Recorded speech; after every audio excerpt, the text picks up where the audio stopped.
Halush mga kamami jams! Back to school na naman, and for today's order, ipapakita ko sa inyo kung paano ko ginagawa itong Sintra hanging wall decor ng mga teachers. Let's go! So ayan, back to school na naman mga mami, and isa sa mga products na ino-offer ko every school year ay itong Sintra board door decor for teachers. Thank you po ma'am and sir for ordering from us. So ayan, simulan na nga nating i-layout ang ating pinaka-design. Papapiliin natin yung mga client and teachers kung anong gusto nila.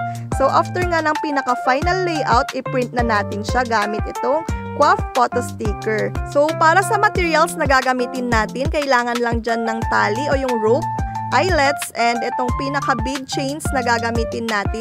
And itong heavy-duty eyelet puncher na 3-in-1 na siya. Super useful talaga, and na-order ko lang ito sa Temu app. Ilalagay ko sa description yung link. So ayan, butasin lang natin isa-isa ang ating pinaka-Sintra. So ayan, hindi ko na naipakita yung pag-cut. Basta hatiin nyo into 3 yung pinaka-design natin.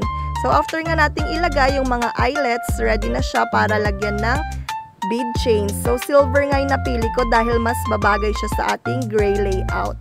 So ikabit lang natin siya isa-isa kagaya niyan. O diba, napakasimple lang niyang i-prepare. And then kapag nakabit na isa-isa, yung pinakatali na sa taas yung last part nating ikakabit. And ayan na nga, tapos na ang ating Sintra board door decor. So hanggang dyan na lang. Thanks for watching. Bye!